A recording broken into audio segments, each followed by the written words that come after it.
So, well, I assume you got time for a short story? Time. Got time. Left the dog home. He wasn't too happy. Oh, I was going to say, I've missed you showing up with your dog. Oh boy. I gotta stop by the boat yard. So I think that's just about everything. everything for it. Wow. So, well, what we have. So here's the story. So we've got some students, and as you know, and I'm trying to encourage more people to get into the trades. You know, we're just desperately short on people. So Right. that's why we went to sit down. We got a chair if you want. Doesn't matter. And so the plan was to, nobody knows what we do really. So I said, you know, so we started fixing up some boats. We started some social media stuff, right? Yep. So I had these students, Dave and Sarah, that came in, and they sailed the South Pacific on a little 26 Contessa. Then they bought a beautiful 40-foot Kiwi boat, one of those New Zealand out of that Culry wood or whatever, cold molded. Yeah. Beautiful. I can't remember who designed it, but anyways, Yeah. they sailed her from California to Hawaii to here, and we put her out back, and they did some work on her, and then they took off, and they're back in California, off cruising. And then another student of ours, Mark, took a couple of my students, and we put his Hulberg Rossi out here because he's one of John Neal's people, so he bought one of those, and we took the rig off and fixed it, and he put a water maker on it, and then he sailed to Mexico, Hawaii, and back. So anyway, so I have this staff meeting, and I tell my staff, I said, these people that go offshore, I've never sailed offshore. I've done powerboat trips, but I said, they got this look in their eye, right? And I said, I want to refit a boat, a sailboat. And I'm not, you know, I want to do something that, you know, has potential to get around the whole, you know. So they said, all right, well, you know, we have a budget. Well, not really, you know, we're a community college. Yeah. So I scraped together all the money we had, and we went out on a mission looking for a boat. And John Neal was helping us, you know. Yeah. He said, don't buy a turd, you know. He said, there's a lot of them out there, and if you put a bunch of money into it, you'll never be able to sell it. Yeah. So anyway, so in a short window of time, one of my staff, Jennifer King, says, well, hey, her dad was pretty ill, and she says, I think Dad would part with our family boat that we've had for 38 years. And they wanted a little bit of money for it, of course, but she said, it's you know, first it was a Westsail, she said, and then they said it was one of the Fairweather Mariner. Fairweather Mariners, and I'm like, and then, so we went and looked at it. Well, it's a, you know, it's a one of the owner completed models. So it's a Westsail. Yeah. Yeah, they didn't build too many. Well, but owner completed, so there's the key. I'm like, from what I've seen online, which is just one little picture that I could bring up, Yeah. they changed the interior when he built it. So Typical. yeah. So, but anyways, we are going to pull the rig this fall, and that was one of my questions. I wondered if you had any opinion. The two of the last three boats we've done, they've used synthetic rigging, and so I'm trying to make a decision. And I'm not the rigging instructor, but I don't know. Do you like this new synthetic stuff that they're using? You know, I've never owned a boat that had it, so my typical approach is if I haven't lived with it, I don't have an opinion. Okay, yeah, that's fair. But I think on a boat like this, you'd have to have some pretty good practical reasons to use it because it's not really going to enhance the performance that much. Right. So, yeah, and we really just want to make it we're not going to make it turnkey. I mean, there's going to work still going to need to be done. But the work that people are afraid of, and rightfully so, we're going to do. It's going to get a new engine and drivetrain. It's going to get a new rudder. Well, we're going to at least cut the rudder open and inspect it. It leaked water for a couple of days, so as they usually they all do, right? And then we're going to do all new electrical system. Just kind of a DC basic boat, but there's something that somebody can buy and do a little more elbow grease and, you know, some work, and, you know, they'll pick their own electronics and do the, you know, it needs some sails and sail cover, but I think it's going to be fun. Yeah. So that's what we're up against. So what was the history of this? So you were hired by Westsail? I was hired by Westsail, sort of as Westsail was in trouble. And what I tried to do was design a boat that maintained all the Westsail targets and goals, right? Offshore boat. Yeah. And I tried to design a boat that was specifically designed to sail offshore, which meant it's more of a reacher than a pointer. And, you know, for its time, it's pretty beamy aft, and that was part of that shape program to make it a reacher. Nowadays, it doesn't look fat aft, but back in 19... But you did like, you know, obviously just a Skag rudder and a fin keel. Yeah. Made some modern improvements over the older Westsail designs, yeah, right? The Skag rudder back in those days was a given. Nobody back then would accept a spade. Nowadays you do a spade. Yeah. Because you know they work better. Yeah. But back then you couldn't sell a cruising boat without a Skag. And I'm probably part to blame for that, but that's okay. Live and learn. I mean, a funny John Neal story. The first time he came into my office, he was just livid that I was designing cruising boats with a Skag rudder. That'll never work. Now look what he's got. Right. He's got a Hallberg Resi with 2 spades, right? 2 spades. Right. So he came. Times change. They come around. Yeah. He came around. But it's a good sailing boat. As you can see, it was one of the more complicated deck molds we ever drew, with the changing camber in the seats. And yeah, no, builders hated our cockpits. Well, but it worked well. But it worked well. Day, right? I would say, hey, you only got to build the plug once. Right. Well, I believe, so there's the other thing. I never were going to recommend this to anybody. We decided to buy a boat. We have no budget hardly. Jennifer, so I emailed John about 3 times, you know. Yeah. He said, oh, that one would work. It was already sold. Don't buy that. Don't buy that. Yeah. We didn't look at one boat. We just walked down and Jennifer said, oh, I'll sell this. And I said, oh, okay. I said, well, it's a Westsail hull, you know. We're talking, you know, $25,000 here, right? I mean, I'm like, can't go wrong, right? We're going to fix it and we'll be able to resell it. So, because I knew a little bit about, I did just a little research on the pedigree and so. Yeah. So we just looked at it. And but I think it's a solid deck. I don't think it's cord. No. Is that possible? No. It's cord. If you look at the plans, it is. Okay. Well, we haven't pulled the headliner down yet. I mean, it's only been in the yard. Yeah. It's only been back here for 5 days, so we haven't had time to dissect on it. To do a non-cord deck, it has to be such a humongously heavy. Would have been to give any rigidity. Well, they bought the hull and deck, right, from Westsail. That was a package deal, so it was whatever they were doing. So it's cord. It's cord, yeah. Well, we'll get a little. Apparently, you're supposed to survey boats before you buy them. That's what I heard.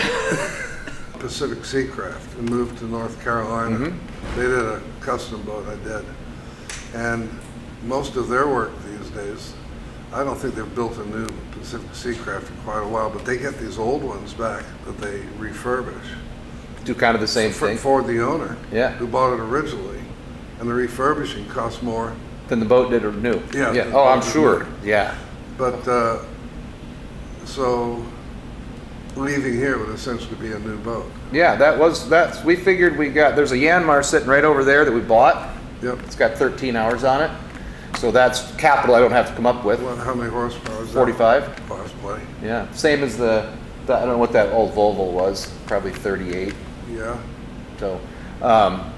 So you know, you put $10,000 engine in it, $10,000 into the rig, you know, some new wire. We're gonna put a roller furler on it. Yeah, I would, because of the dollars and cents part of it, and the people you'd be appealing to, my gut feeling would be go stainless on the rig. Yeah, just keep it traditional. Yeah, so you don't have to explain to somebody. You don't have to sell the rigging. You sell the rigging, yeah. Yeah. And we'll get some donations. I mean, we got a rope factory here in town. I can't imagine they wouldn't give us some new running rigging. Yeah. So anyways, and then I figured electrical systems, you know, some of this stuff.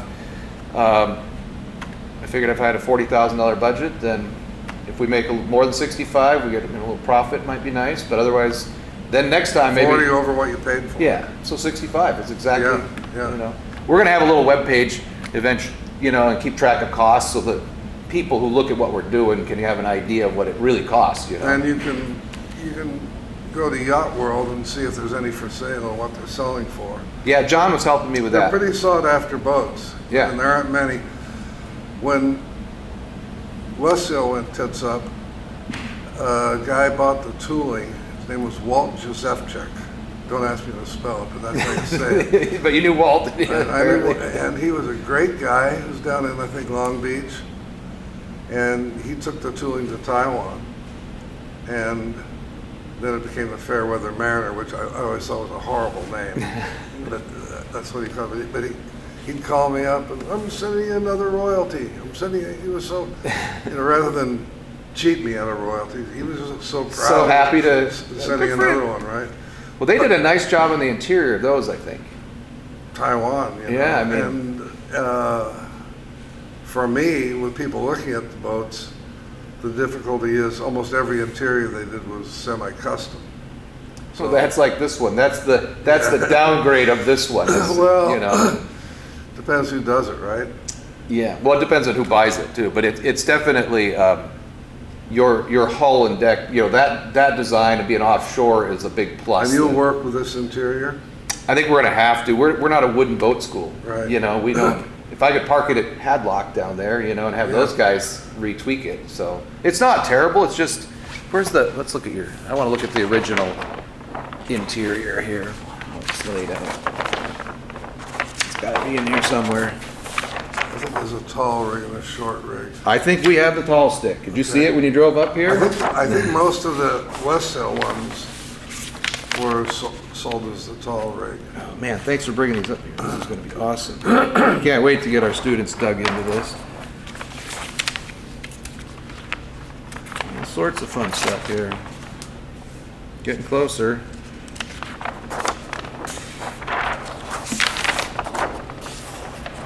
So I'm going to interview. The funny thing about it is, go back to that Keel drawing. I went down to Westsail to check the plug, right? Yeah. They had put the keel on backwards. In other words, the foils. Right. The profile was right, but the foil was put on with the trailing edge of the foil. Pointing the wrong way? Pointing the wrong way. Wow. That's when I realized they no longer had the A-team on the job. Yeah, okay, here it is. So, yep. So it's got the head here, V-berth here, settee here, drop leaf table, L, yep. This is what they did. They swapped, they mirrored this, and because when Jennifer, the only story I can't wait to visit with Jennifer a little longer. They've been busy. She's going to come by this summer with pictures of her dad building the boat and everything else. So that's going to be super fun to have the whole story. But what was his last name? King. So Roger King. Yep. And they built it just like this. The sink is in the middle. He turned the sink. So he tried to they put Jennifer, she was a toddler. He built this V-berth with just a single bunk here. Mm-hmm. And there's a lip in here. And that's one thing we're going to change. We got to drop this side like 4 inches so it's a double berth. But he said it didn't need it because it was his daughter's space and he wanted a door and give her the privacy. And so they've tried to make this bigger. And because of the companionway, they made this like a 1.5 quarter berth and put the galley on this side. And you'll see it made it too tight. Yeah.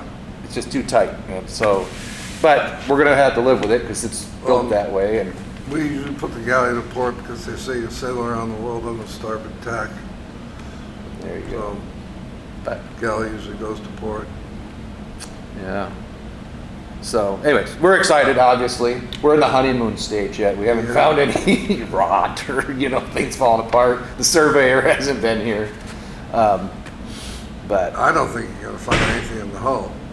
No, I don't. Or the deck. Although, if that hardware has been there and not rebedded for 20 years, right? You could have some soft spots around the hardware. Right. And that's not the end of the world. Although we got a composite class that students do. Although they may have done it the right way and removed the core in way of major hardware pieces. And it depends on if he adhered to that standard, right? That hardware we teach our students, that's one of the, even my electronic students have to take a composite class. And they're like, why? I said, because when you install a radar dome on the roof of a boat, I want you to know what core is. And I want you to know how to do it right. So that it doesn't leak and ruin the boat eventually. And so they all take a composite class. Well, typically we would ask them to remove the core where cleats were, the winches went and all that. But oftentimes builders wouldn't do that. Too much time, extra time. Yeah. And they figured nobody'd see it anyways. That's right. But balsa, end grain balsa is very strong in compression. So it worked. But it keeps the weight out of the top of the boat too. You want the weight down in the bottom. But you got to make sure that no moisture got into that core. Yeah. And then we're going to redo the fuel tanks, of course. Yeah. We bought the boat, had a 1 gallon jug of diesel fuel with a hose stuck in it. I'm like, what's up with that? And they're like, well, one tank leaks. They had a tank in the back that leaked. And what would you do the new fuel tank out of? And well, I might be able to, it's stainless, so I might be able to just reuse it. But I want to make some access ports so it's contaminated and you can't get at it. So we're going to pull it up out of the keel and put some access ports in it and pressure test it at a minimum. And if it's no good, then we'll have a new one fabricated. There's a tank plane here. Typically, we would always do like an 8 or 10-inch access port, at least one. Yeah. But builders would. This one, looks like they built a nice, beautiful stainless tank, but where they put the deck fill and the vent and stuff in it, you can see they've got like splash zone or JB weld. You can tell it was leaking and somebody tried to fix it and it just ain't right. So, but we could cut that out and make a nice soft patch and put it in. What's JB weld? It's like a epoxy putty, you know. It's one of those. I'm in the middle of nowhere and my. What engine do they specify? I don't know. It's not on. Should be on the construction drawing. It's there's the line stripes.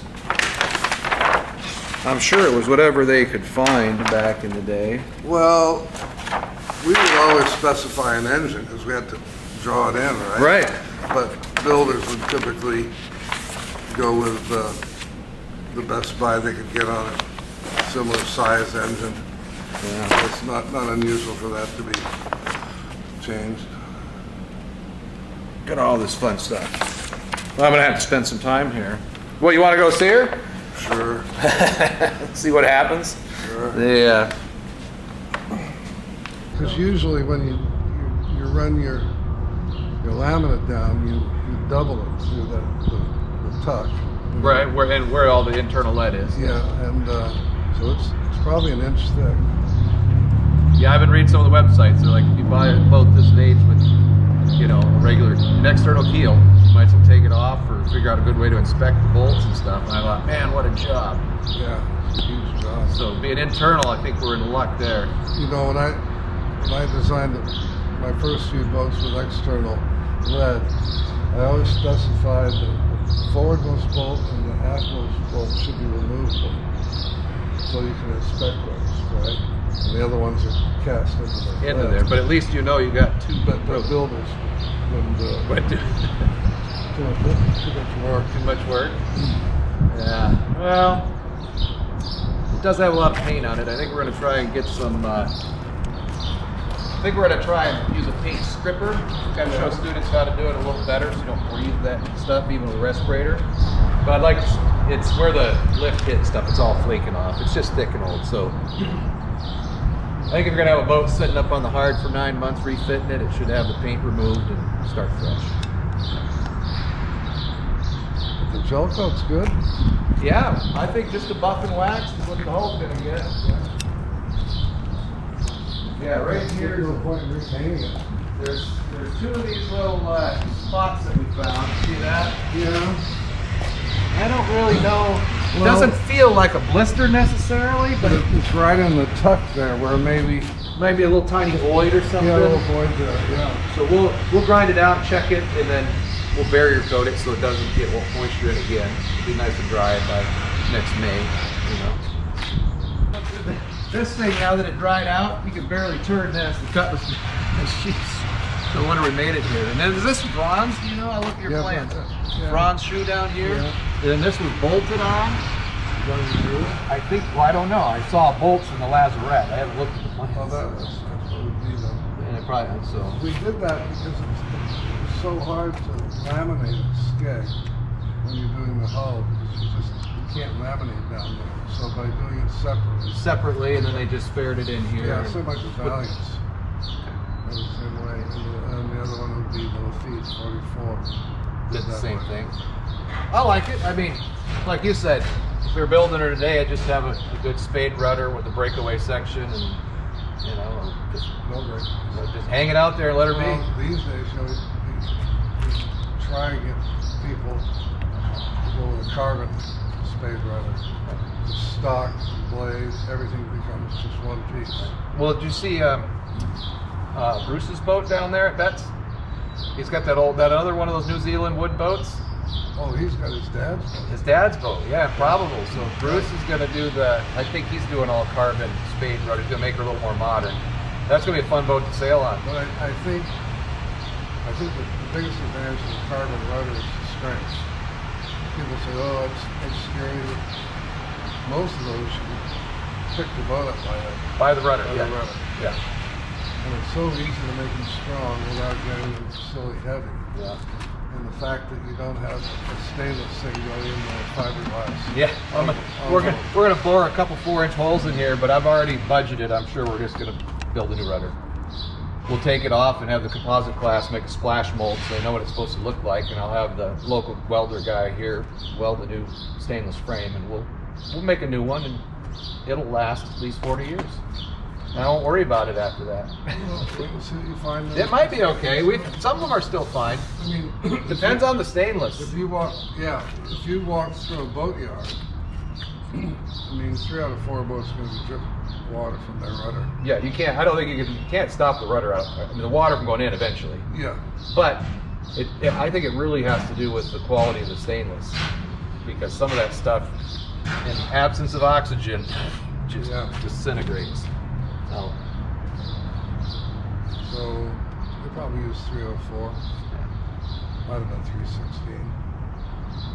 But Hard to say. I doubt it. Yeah, back they're saving pennies back then, right? I just bought a new barbecue, all 304. $4,500. Right, a barbecue. Yeah, right. When did that happen? But I live on the beach, right? Yeah. And so they're stainless and they're stainless. Right. You get what you pay for. I don't know. My wife bought it. She picked it up. I flipped out. Oh, goodness. And buy a Weber and throw it away every 2 years. Yeah, really? Yeah. Still pretty happy. I think you did a good design. Yeah, it's good design. Too bad they didn't reset that range for the sea rack. Little clumsy looking. I'd probably turn that in. That's probably not a bad idea. See a putty there? Yeah. We got the bottom paint off. It'd be easy enough to do. Make her a little more stream. We're gonna put a max prop on it for sure, or some sort of a folding feathering. Get rid of this fixed thing. Yeah. Will they give you a deal? Usually, yeah. Oh yeah. Being a school, most people are willing to donate a prop, or at least give it to us at cost. Yeah. Just say, hey, and so. That's going to be part of my job for the next year. Is every time we're sourcing a system to go out. When you talk to them there, so Bob Perry said you got to have a max prop. There we go. We got it on film. Bob Perry says we got to have a max prop. So, I mean, people screw around with all different kinds of props, but I've done a lot of prop testing, and I've never found a better prop. Max prop it is then. Yeah. That's PYI, right? Because we can get we'll put one of their dripless shaft seals up here too. Yeah. And I'm sure a new shaft, we'll see, generally. Because, well, I know it's going to be a new shaft because the new engine's shorter than this Volvo. Yeah. So, it means a new shaft. And at this point in time, with what we're doing, I think it just makes sense. At the boatyard, you pay for the prop, but they give you the shaft. Awesome. Looks like it's an inch, maybe an inch and a quarter. Yeah. We're in a beautiful town in Anacortes. We can get anything fabricated we need, Yeah, if I had to move somewhere, I'd move up here. I got a buddy moving from Texas, and he's probably gonna move up here. better than Texas, I agree. Don't tell a Texan that. I know, they're very happy about this Lone Star State. Yeah, nice flat trailing edge there, that's good. Yeah, we dug around, I got my head underneath all the keel I could see, and Jennifer said they never grounded her hard or anything, so it looks like it's all good and intact, so. And it doesn't look like there's any botched repairs. Always, you know, like I said, sight unseen underneath the water, you're like, oh man, if somebody stuck her into some rocks and then, you know, bondoed it. There was that big lawsuit on the East Coast where somebody donated, I think they were called Cape Fear 38s. And it was a horrible design. It was one of the few designs I reviewed for Sailing Magazine. They not only edited, they totally rewrote it. They rewrote it. There was nothing left of that review. They were my words. Right. There was nothing about that boat I liked. But college, they gave it to a college. They damaged it, and rather than have it fixed, the students decided to repair it themselves. Keel came off, boat capsized, and the one guy on board who was a pro rescued everybody, and then he drowned. Oh jeez, that's terrible. But they hired me to be an expert witness. I didn't have to do anything because it was settled Right. Before they needed you. But having the students do the repair job was... Yeah, we're gonna have some of my staff. It's student driven, but it'll all be inspected and or staff, you know. This is a liberal arts college I'm talking about. Oh yeah, so they weren't even a boat school? No. Oh geez, the students. Liberal arts school, really? Yeah. Well, there you go. A funny guy. Yeah. He wanted me to come back, and I used to do this thing with him. I'd talk at his get-togethers. Yeah, he's seen all the good parts. I don't know if I can get up here.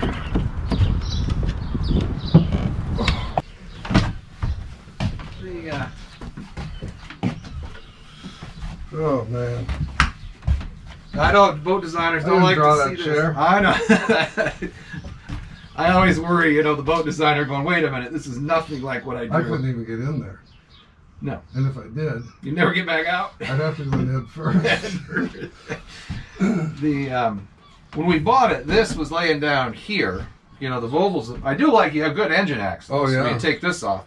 But I envisioned it with this more like different. Yeah, why is it so wide? Well, big double sink. So that might be a future modification, is to maybe narrow this up a little bit. Yeah, just put a big single sink in. But I know Amanda, when John and Amanda come, when she cooks, she likes something right behind her, so she might be a fan. But yeah, and I also, you know, you're walking over the ice box all the time when you put the galley right at the companionway. Well, it'll be a refrigerator freezer is what we're going to put in. Nice, modern, put the condenser in the ocean, super efficient. But, you know, the Craftsmanship is pretty okay. You know, a little fresh teak oil and stuff. It's got some handholds. I think it's chain plates look stout. Yeah, that's the only thing we looked at, Matt and I, is we made sure that the bulkhead and the chain plates looked like they were stout. Yeah. And then from there we thought, yeah, it's cosmetics, you know. Yeah, because there's certainly enough bolts there. Yeah, well, they'll come out. We're going to inspect them because, you know, they right at the deck joint is where they fail. They're probably, you know, 3/8 bolts. And there's a lot of them. There's a lot of them. We're going to put some students to work. So like I said, fall is when we teach rigging, and we're going to take all 6 chain plates completely out. We bring a crane in here. We're going to take the mast off. We'll do new wiring in the mast, some new stainless. Headroom's good. You know. I used to be 6'3". It's great headroom, yeah. I don't know what I am anymore, but not 6'3". This is our little temporary. We got to have a workstation where we can, you know, write, you know, draw pictures and parts lists, yeah, and a few basic tools. So my lab tech Clifton made that. I gotta always draw. I love sketching things out, you know. Well, you're telling a student, you know, this is what we're gonna do. You got to draw and then let them do their thing. So I am actually a glutton for punishment. This is my second owner finished boat. So my good friend Denny built a Skookum 47. Yeah. Right? Yeah. Nice Ed Monk design. Yeah. Old school everything, a lot of overhangs and whatnot. But, so I am now the owner of that boat. I don't remember that boat. I remember the big old... The 53s. Yeah. Yeah. This was just a little sister to her. Looks almost identical. So anyways, Denny built it. Same thing. Hell of a craftsman. He built it to the T the way Monk drew her. Yeah. Right? To the inch on all the settee and everything. So that's good. Yeah. The knucklehead back in the 70s got a deal on black wire.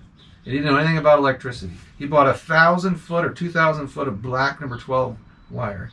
And he used it for everything. Black AC, wire, DC, positive, negative, shore power. If it needed electricity, that's what he used through the whole boat. So you can't tell what's what at all. But anyway, so I was lucky he built her to scale, but the systems were atrocious. So I've been spending the last decade upgrading systems. Yeah, it's funny what I did a boat for a guy who was a farmer in Oregon, a very successful farmer, and he wanted to build a Norseman 447 out of aluminum. And he built like a 25-foot aluminum boat, not my design, to see if he could do it, and he did it.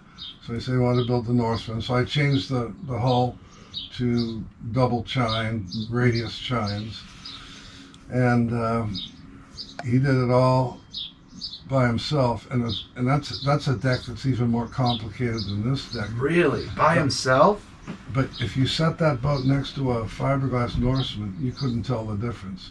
Wow, that's an accomplishment. His aluminum, but he had his brother do the interior, and the brother wasn't. The Norseman built in Taiwan has that beautiful Taiwan interior. Yeah, that nice feel. Your boats are like that. A lot of them, they got a nice feel inside. So, but the brother wasn't quite up to that level of skill, which is a shame. But great boat. But every builder has, the area where they're strong. And Yeah. So, but I don't think, we had talked about it. I don't think, maybe some modifications to make this smaller. We really can't do a ton of redecorating inside. We're going to give her the interior. I figure... the new engine will be smaller too. Well, you can put pretty much any engine in this size range into a 24-inch wide box. Right. Yeah, and that's more like 28. Yep, and then we need to do something for the floor too. So, but she'll go to C. That bunk right there slides out. Put a C cloth on that one, and it's got the bunk up in short the V. though, isn't it? Maybe. I haven't laid down there. Well, it's short for you. Yeah, short for me. Might not be long enough. But we'll have fun with her. It's going to make somebody You got for 35? 25. 25. That's about fair market, I think. I don't have any. Like I said, we looked at 3 boats and just bought it. Yeah. Crazy fools, huh? So what happens when your boss says, you got $50,000, it's okay, go buy a boat. Off we go, Boat fever. I think, is that Yacht Specialties steering? Or is that Edson? I don't think even it's know. Yacht Specialties. You get the tapered spokes. That was nice stuff. Yeah. Well, and that's the other thing we're going to do along with the rudder. We'll redo all the steering cables, all the engine cables. I think that's the value of this boat when it leaves here, is all that stuff that gives people grief will be done. Yeah. The killer items.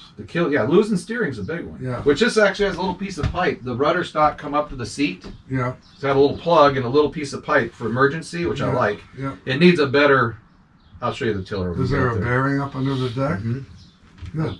So, yeah. So that's another thing that we always draw that Bill is ought to leave out. Leave out, is it? Yeah. We don't just leave the rudder shaft down here. We don't need any of that. They bring the stuff. shaft up, but they don't put a bearing up there. So, which apparently is fine, but not what I would draw.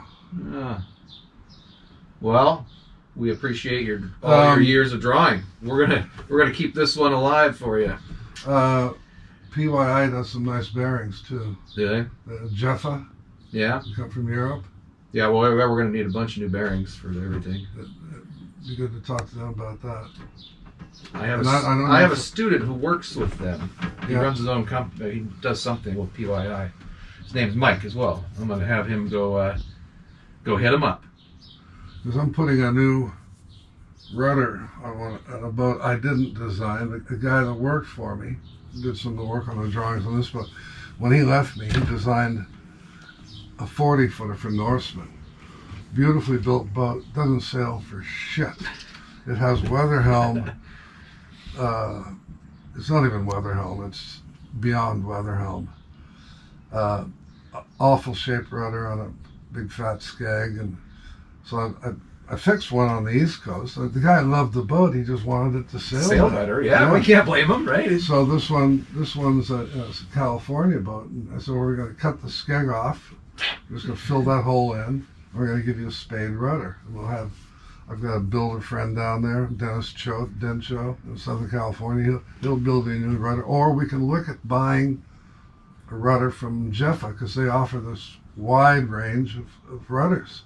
They'll say the rudder, the tube for the stock, and the bearings. It's all ready to go? Everything's, plug and play. That'd be sweet. And he said, well, it depends on the cost of it, the client says. And I said, well, we'll see. We got the cost yesterday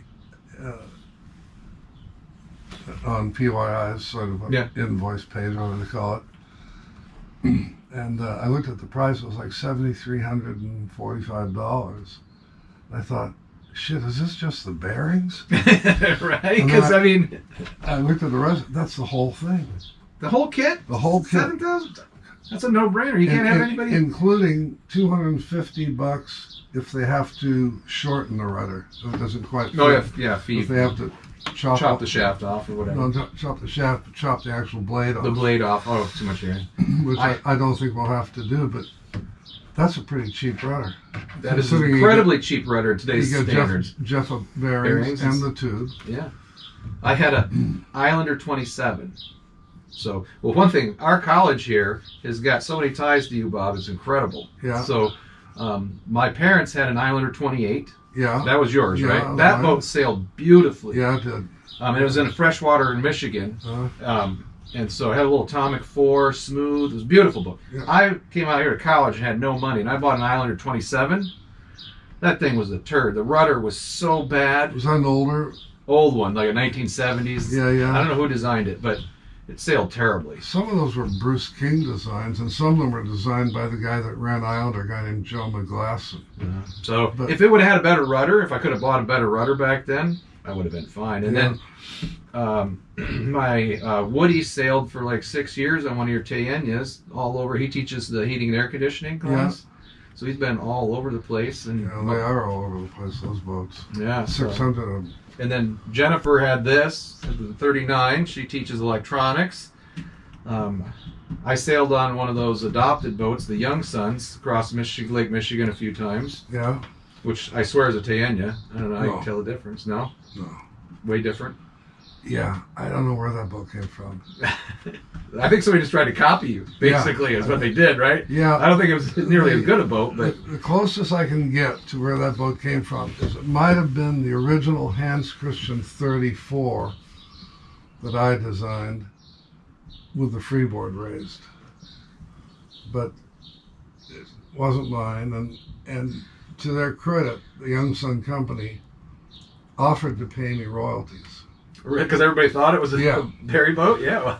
And I said, yeah, you can pay me royalties, but it's still not my design. It's not my money, but I'll take your money. Yeah, I said, so you can't put designed by Robert Perry. You can put inspired by a design, or you know, something to that effect. That effect, but not design. They didn't want to do that, so they never paid me. But over time, I quit fighting it and say, okay, you're one of my adopted children. Yeah. So anyway, we it's a crazy for a small community college. Almost every one of the staff is owned and sailed and been on your boats. So keep up the good work. I'm trying. Working every day. Yeah. Well, I better let you get over to the other boat yard so you can make your rounds and get back. let your dog out. You're gonna have your hands full here. No, yeah, I think you have an idea. Put the new engine in, then build around it. That's what we're gonna do. Yeah, actually, the engine's coming out this summer, and the holding tank and the toilet system, which stinks. We're gonna wash the boat inside, bow to stern, tear out the wires, and then we'll start with dropping in the new engine, and then the electrical students will start working around that. The mast will be back on by December, because we do that in October, Whose November. mast is it, you know? I don't know yet. We work Northwest Rigging, Quinn. He's the There guy that was, bought out from Andy. He co-teaches with rigging, and so There was a company in California at the time called Super Spar. They eventually morphed into 4-Spar.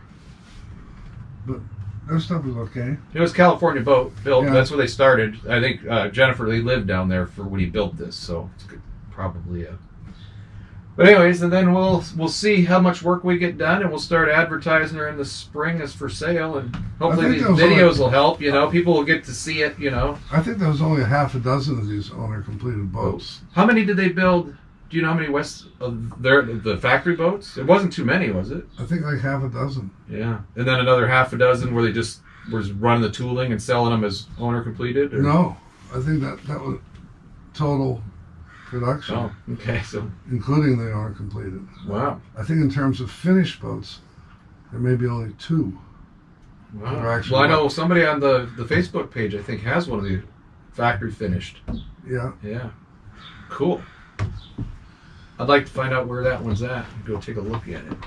Excellent. Well, thanks for coming by. Thanks for sharing the plans. For sure, that's super awesome for us. Yeah, you know what you could do is you've got a good printer here in town. I don't know what their name is, but Yep. Down the road. you could take those in and have half-size prints made for the students. Because Yep. the full ones are big. Big, yeah. I don't know. Well, and I'd also, I need some half-size ones and stuff because I need to draw out for them where do we want, USB ports and outlets and, Right. this sort of, the systems. I'd like to do a layer of each system so that I can give a student, we're going to put in the new stove and the propane system. So I can give one student a, drawing and say, this is the way it's going to end up. And then same thing for electrical and engine, the fuel tank, where we're going to run fuel lines and this Do kind any of of the stuff. students do AutoCAD? I don't know currently. I have one that will do AutoCAD work for me. He works up at Northwest Explorations now. Really good with AutoCAD. Because he could always redraw the stuff on AutoCAD And then, from the prints. and then I could print them out and do the. He could just, Do I could sketch it, and then he could digitize it for us. You could do sort of a blank, Yeah. right, with none of the extraneous details in it. So here's a blank for the electrical, here's a blank for the plumbing, Yeah. That'd be great. Yeah, we're gonna we'll do PEX plumbing throughout. Get some modern plumbing in her. Smaller sink, and just give this a little bit more would be way better. Is there a tape measure there? Yes, right down under the table there.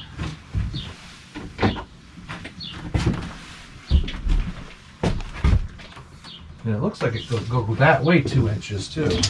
Yeah. Yeah, what's that?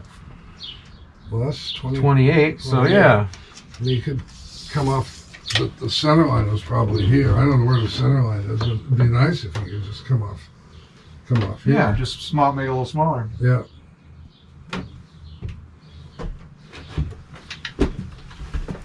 Small improvements. We'll get there.